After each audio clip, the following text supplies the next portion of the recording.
वर्ग नवम के जीव विज्ञान के चैप्टर 1 हम लोग कोशिका के बारे में पढ़ेंगे, जो जीवन की आधारभूत इकाई है। चैप्टर 1 है, इसमें कोशिका के बारे में हम लोग को जानकारी लेना है। देखिए, जो वर्ग नवम है इसके पाठ को 6 भागों में बांटा गया है। एक है कोशिका, दूसरा ऊतक है, और तीसरा पाठ है जीवों में विविधता, चौथा स्वास्थ्य एवं रोग, पांचवा है खाद्य संसाधन पौधे, और छठा है खाद्य संसाधन पशु। तो इसमें जो सबसे पहला चैप्टर है, हम लोग को कोशिका के बारे में पढ़ना है। कोशिका को जीवन का आधारभूत इकाई कहा जाता है, तो इसके बारे में हम लोग सबसे पहले पढ़ेंगे। तो सबसे पहले हम लोग कोशिका के बारे में पढ़ेंगे। तो देखिए, कोशिका जीवन की आधारभूत इकाई क्या है, तो इसके बारे में हम लोग सबसे पहले पढ़ेंगे। देखिए, तो कोशिका जो है, प्रत्येक जीव का जो शरीर होता है कोशिकाओं का बना होता है। जीवों का जो शरीर है किसका बना होता है? कोशिका का बना होता है। हमारे शरीर में लाखों करोड़ों अरबों कोशिकाएं होती हैं, और इन कोशिका को जीवन का आधारभूत संरचना और क्रियात्मक इकाई कहा जाता है। आधारभूत संरचनात्मक और क्रियात्मक इकाई कहा जाता है। कोशिका को क्या कहा जाता है? जीवन का आधारभूत संरचनात्मक और क्रियात्मक इकाई। कहता है कोशिका जीव द्रव्य से बनी एक रचना होती है। कहता है कोशिका जो है जीव द्रव्य से बनी एक रचना होती है, जिसमें विभिन्न प्रकार के रासायनिक तत्वों का संयोजन होता है, और उन्हीं संयोजन करके यौगिक के रूप में उपस्थित रहता है। और इसमें जो अकार्बनिक यौगिक होता है, जिसमें जल होता है, लवण होता है, और कुछ कार्बनिक यौगिक होते हैं, प्रोटीन, वसा, कार्बोहाइड्रेट, न्यूक्लिक अम्ल भी विद्यमान रहते हैं। कोशिका जीव द्रव्य एक छिद्रयुक्त चयनात्मक पारगम्य प्लाज्मा झिल्ली से घिरा रहता है। कहता है कि जो कोशिका होता है, यह कोशिका में जो जीव द्रव्य होता है एक छिद्रयुक्त चयनात्मक पारगम्य प्लाज्मा झिल्ली से घिरी रहती है। कहता है इसके बीच में एक केंद्रक होता है। कोशिका के बीच में क्या होता है? केंद्रक। कोशिका के बीच में क्या होता है? केंद्रक होता है। केंद्रक कहाँ रहता है? कोशिका के बीच में। और जो कोशिका में जीव द्रव्य एक छिद्रयुक्त चयनात्मक पारगम्य प्लाज्मा झिल्ली से घिरा रहता है। आप लोग को याद करना होगा, इसमें पहले आप लोग को याद करना होगा कि कोशिका क्या है। तो कोशिका जीवन की आधारभूत संरचनात्मक और क्रियात्मक इकाई को क्या कहते हैं? कोशिका। आप लोग को लिख कर याद करना होगा कि कोशिका क्या है। तो कोशिका है जीवन की आधारभूत संरचनात्मक और क्रियात्मक इकाई को कहा जाता है कोशिका। जो कोशिका होती है, जो कोशिका में जीव द्रव्य होता है, तो किस झिल्ली द्वारा घिरा होता है? तो पारगम्य प्लाज्मा झिल्ली से घिरा रहता है, और इसी के बीच में केंद्रक होता है। अब देखिए, पढ़ना है कोशिकाओं में विविधता। क्या पढ़ना है? कोशिकाओं में विविधता। कहता है कि जो जीव होता है उनके शरीर की कोशिकाओं के रूप में आकार और संख्या में काफ़ी भिन्नता होती है। जो जीव का शरीर होता है वो कोशिकाओं के संख्या के आधार पर आकार में काफ़ी अलग अलग होते हैं। देखिए, एक हाथी होता है, एक चूहा होता है। तो हाथी में जो कोशिकाओं की संख्या होती है काफ़ी अधिक होती है, क्योंकि हाथी का शरीर बड़ा होता है। जिस जीव का शरीर जितना बड़ा होगा उसमें कोशिकाओं की संख्या उतनी ही अधिक होती है, और जिस जीव का शरीर जितना ही अधिक छोटा होगा उसमें कोशिकाओं की संख्या उतनी ही कम होती है उस जीव की अपेक्षा जिस जीव का शरीर बहुत बड़ा होता है। कोशिकाएं अलग अलग प्रकार की होती है, जिसमें जो कोशिका होती है कम से कम 0.1 माइक्रोमीटर का होता है। कहता है कि कुछ जैसे कि प्लूरोनोमोनिया होता है, और अधिकतम इसका जो है 170x135 मिलीमीटर का होता है कोशिका का आकार। जैसे शुतुरमुर्ग होता है, उसका जो अंडा होता है। कहता है कि कुछ जीवाणु जो होते हैं उनकी कोशिका जो होती है, जीवाणु की 1 माइक्रोमीटर से लेकर 10 माइक्रोमीटर व्यास तक हो सकता है।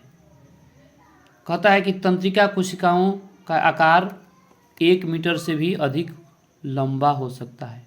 तंत्रिका कोशिका, देखिए हमारे शरीर में तंत्रिका कोशिका सबसे कौन लंबी कोशिका होती है? सबसे लंबी कोशिका कौन होती है? तंत्रिका कोशिका। और सबसे छोटी जो कोशिका होती है वह लाल रक्त कोशिका होती है। आप लोगों को याद करना होगा कि सबसे जो छोटी कोशिका होती है वह लाल रक्त कोशिका और सबसे बड़ी होती है तंत्रिका कोशिका। कहता है कि जो तंत्रिका कोशिका होती है उसका जो आकार होता है 1 मीटर से भी अधिक लंबा हो सकता है। तंत्रिका कोशिका न्यूरॉन जिसको भी कहा जाता है, न्यूरॉन भी कहा जाता है तंत्रिका कोशिका को, मनुष्य के शरीर की सबसे बड़ी कोशिका होती है। मनुष्य की शरीर की सबसे बड़ी कोशिका कौन होती है? तंत्रिका कोशिका। आप लोग लिख कर याद कर लेना, मनुष्य के शरीर की सबसे बड़ी कोशिका का क्या नाम है? तो तंत्रिका कोशिका। क्या नाम है? तंत्रिका कोशिका। मनुष्य के शरीर की सबसे बड़ी कोशिका है तंत्रिका कोशिका।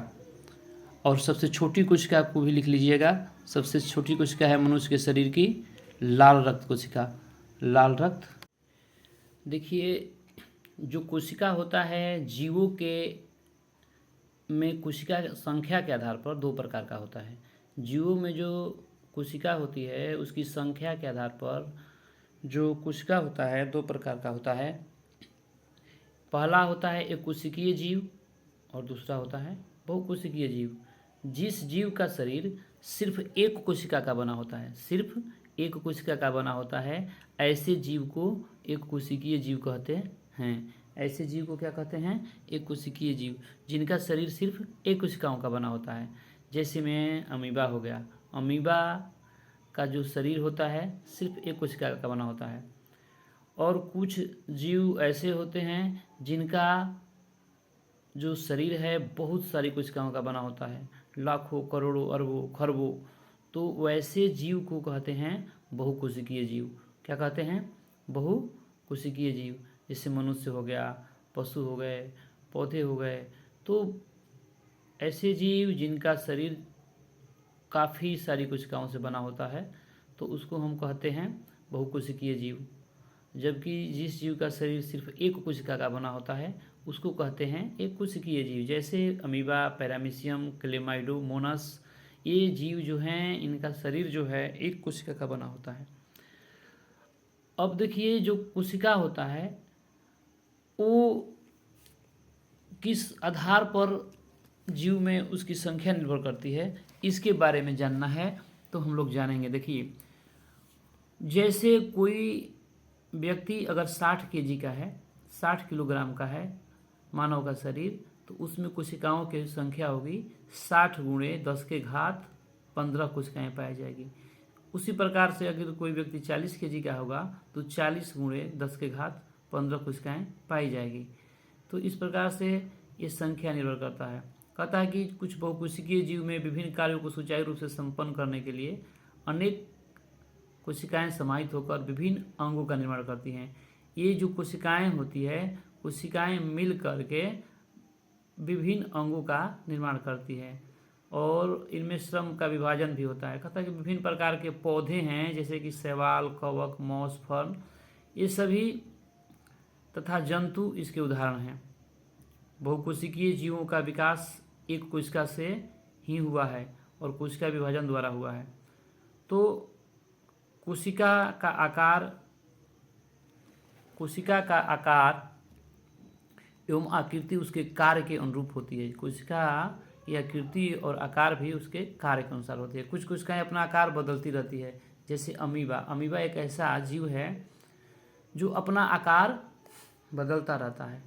अमीबा एक कोशिकीय जीव होता है और अमीबा में भोजन के लिए कोई मुख नहीं होता है। वह अपने शरीर की सतह से उत्पाद का निर्माण करके भोजन को घेर करके चारों तरफ से और भोजन करता है। उसमें कोई भोजन करने के लिए मुख नहीं होता है। एक कोशिकीय जीव होता है। यह अपना आकार बदलता रहता है, भोजन को ग्रहण करने के लिए अपना आकार बदल देता है। तो कहता है कि जो हमारा रुधिर है, रुधिर में मौजूद श्वेत रक्त है, कोशिकाएं पाई जाती है जिसको ल्यूकोसाइट कहा जाता है। हमारे रुधिर में मौजूद श्वेत रक्त कोशिकाओं को ल्यूकोसाइट कहा जाता है। ल्यूकोसाइट्स किसे कहते हैं? तो हमारे शरीर में मौजूद श्वेत रक्त कोशिकाएं, जिसे ल्यूकोसाइट्स कहता है। हमारे शरीर में श्वेत रक्त कोशिकाएं, लाल रक्त कोशिकाएं और भी पाया जाता है, जैसे कि रक्त पटिकाणु, रक्त बिंबाणु जिसको कहते हैं, थ्रोम्बोसाइट, प्लेटलेट्स, माने अपना बहुत ही पाया जाता है। तंत्रिका कोशिका का जो आकार है बहुत लंबा और पतला तार की तरह होता है, और इसके द्वारा आवेगों का जो चालन होता है, जैसे बिजली का चालन होता है तारों में, उसी प्रकार से ठीक इसके द्वारा भी चालन होता है। कहता है कि पतली तंत्रिका कोशिका द्वारा शरीर के विभिन्न भागों में होता है। कहता है कि एकदम पतली तंत्रिका कोशिकाओं द्वारा शरीर के विभिन्न भागों में आवेग का चालन होता है। कुछ जीवों में कोशिका का आकार लगभग स्थिर रहता है। कुछ ऐसे भी जीव हैं जिसमें कोशिका का आकार निश्चित रहता है।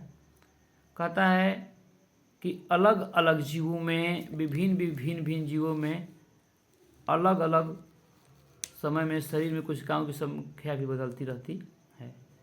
कोशिकाओं की संख्या जीव के शरीर के आकार पर निर्भर करता है। जो कोशिका है उसकी जो संख्या है जीवों में, वह उसके शरीर के आकार पर निर्भर करता है। जितना बड़ा शरीर होगा उसमें उतना ही संख्या में कोशिकाएं होगी। जितना छोटा शरीर होगा उसमें कोशिकाओं की संख्या बहुत कम होगी। इसी प्रकार से चूहा के शरीर में कोशिकाओं की संख्या हाथी के शरीर में मौजूद कोशिकाओं की संख्या से बहुत कम होता है। हाथी से चूहे में कोशिकाओं की संख्या बहुत कम होती है। पौधों में अगर पौधों में वट वृक्ष को लें और गुलाब से तुलना करें तो वट वृक्ष में जो है कोशिकाओं की संख्या अधिक होगी, जबकि गुलाब में कम होगी।